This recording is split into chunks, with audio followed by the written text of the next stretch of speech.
नमस्कार, स्वागत है आपका भारत के सबसे बेहतरीन न्यूज़ चैनल पर। दोस्तों, आज हम आपके सामने देश की 50 बड़ी खबरें साझा करते हैं जिसे झूठी बिकी हुई मीडिया आपसे छुपाती है, लेकिन हम आपको उनको बताते हैं बिना किसी दबाव के। लेकिन बहुत से भाई ऐसे हैं फिर भी लाइक सब्सक्राइब नहीं करते और ना ही ये बताते हैं कि कहाँ से हमारी वीडियो देख रहे हैं। चलिए आपकी मर्जी, शुरू करते हैं आज की बड़ी खबरें। रूस देगा 95 लाख बैरल कच्चा तेल, ईरान वॉर के बीच भारत को राहत। मिडल ईस्ट में बढ़ते तनाव और हॉर्मुज स्ट्रेट में रुकावट के बीच रूस भारत को करीब 95 लाख बैरल कच्चा तेल भेजने को तैयार है। सीमित ऑयल रिजर्व के बीच ये कदम भारत की ऊर्जा सुरक्षा के लिए अहम माना जा रहा है। भारत फिलहाल डाइवर्सिफाइड सोर्सिंग रणनीति पर काम कर रहा है। सरकारी अधिकारियों का कहना है कि तेल की खरीद राष्ट्रीय हित और बाजार की परिस्थितियों के आधार पर तय की जाती है, यानी जरूरत पड़ने पर भारत रूस, मिडल ईस्ट, अमेरिका या किसी अन्य स्रोत से तेल खरीद सकता है। भारत दुनिया का तीसरा सबसे बड़ा तेल उपभोक्ता है। मिडल ईस्ट संकट के बीच एमपी सरकार अलर्ट, नई दिल्ली के मध्य प्रदेश भवन से मिलेगी सीधी मदद। नोट कर लें ये हेल्पलाइन नंबर। खाड़ी देशों में बढ़ते तनाव और अनिश्चितता के बीच मुख्यमंत्री मोहन यादव ने विदेश में रह रहे प्रदेशवासियों की सुरक्षा के लिए एक बड़ा और संवेदनशील कदम उठाया है। नई दिल्ली स्थित मध्य प्रदेश भवन में अब एक विशेष 24/7 कंट्रोल रूम काम करेगा, जो संकट की घड़ी में सीधे सहायता प्रदान करेगा।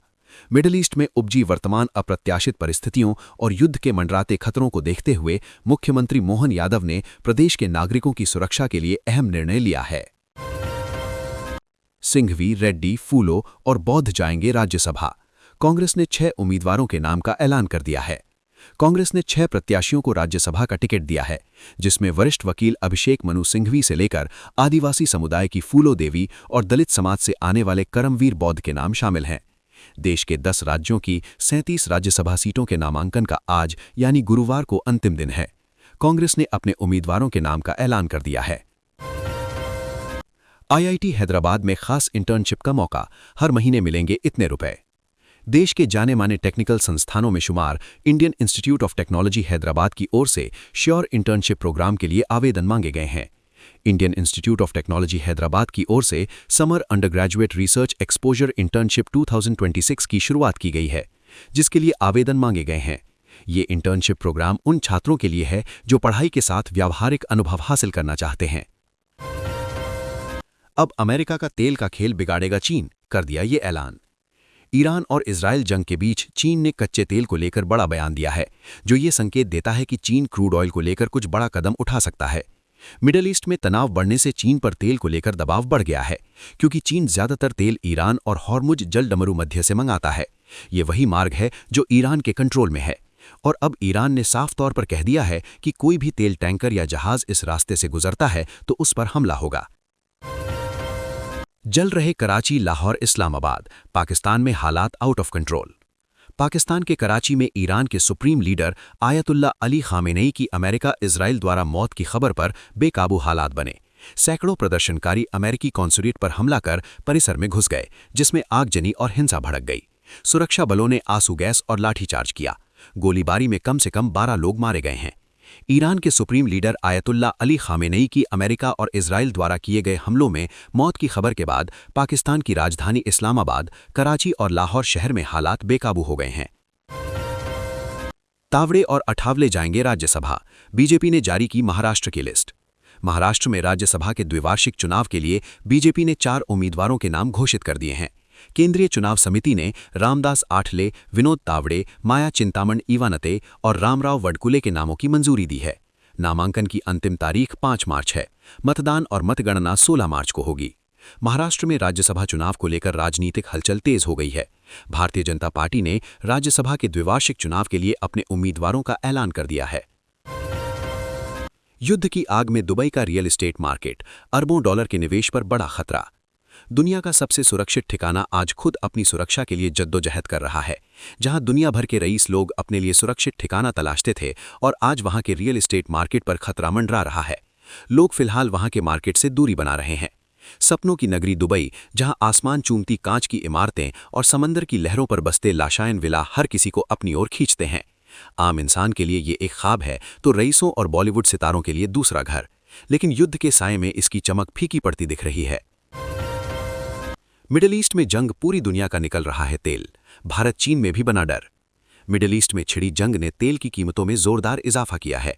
वहीं अब ईरान ने स्ट्रेट ऑफ हॉर्मुज को भी बंद कर दिया है, जहां से दुनिया का 20% एनर्जी होकर गुजरता है। ऐसे में तेल की कीमत $100 के पार जा सकती है, जो ग्लोबल इकोनॉमी को प्रभावित कर सकती है। मिडिल ईस्ट में ईरान, इजराइल और संयुक्त राज्य अमेरिका के बीच चल रहे जंग को 6 दिन हो चुके हैं, जिससे पूरा मिडिल ईस्ट प्रभावित हुआ है। युद्ध की आग में यूएस ने टेस्ट की डूम्सडे मिसाइल, हिरोशिमा से ज्यादा मचा सकती है तबाही। मिडिल ईस्ट तनाव के बीच अमेरिका ने कैलिफोर्निया से मिनटमैन 3 बैलिस्टिक मिसाइल का परीक्षण किया है। इसे नियमित बताया गया है, लेकिन परमाणु क्षमता और क्षेत्रीय युद्ध के कारण वैश्विक चिंता बढ़ रही है। मिडिल ईस्ट में जारी जंग के बीच मंगलवार रात अमेरिका ने कैलिफोर्निया तट पर एक डूम्सडे बैलिस्टिक मिसाइल का परीक्षण किया। न्यूयॉर्क पोस्ट की रिपोर्ट के मुताबिक सेंटा बारबरा के पास वेंडनबर्ग स्पेस फोर्स बेस से रात 11 बजे मिनटमैन 3 बैलिस्टिक मिसाइल लॉन्च की गई, जो हिरोशिमा पर गिराए गए परमाणु बम से 20 गुना ज्यादा ताकतवर परमाणु हथियार ले जाने में सक्षम है। ईरान ने इजराइल में खौफनाक तबाही का बनाया प्लान, परमाणु ठिकानों पर हमले की दी चेतावनी। ईरान ने चेतावनी दी है कि यदि अमेरिका और इजराइल सत्ता परिवर्तन की कोशिश करते हैं तो वो इजराइल के परमाणु ठिकानों को निशाना बनाएगा। प्रधानमंत्री बेंजामिन नेतन्याहू और डोनाल्ड ट्रंप के बयानों के बाद क्षेत्र में तनाव बढ़ गया है और हालात और गंभीर होने की आशंका जताई जा रही है। मध्य पूर्व में बढ़ते तनाव के बीच ईरान ने साफ चेतावनी दी है कि अगर अमेरिका और इजराइल उसकी मौजूदा व्यवस्था को हटाने की कोशिश करते हैं तो वो इजराइल के परमाणु ठिकानों पर सीधा हमला करेगा। ईरानी हमले में मारे गए या घायल हुए 650 अमेरिकी सैनिक, पीछे हटाना पड़ा एयरक्राफ्ट कैरियर, IRGC का बड़ा दावा। ईरान और इजराइल के बीच छिड़ी जंग अब और भी घातक हो गई है।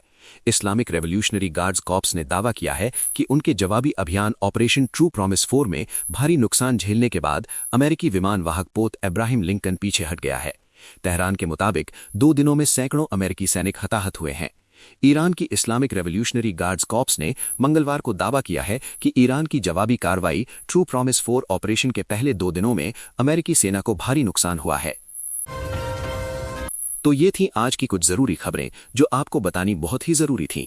ऐसी ही खबरें रोजाना देखने के लिए इस चैनल को सब्सक्राइब करके वीडियो को लाइक करना बिल्कुल न भूलें।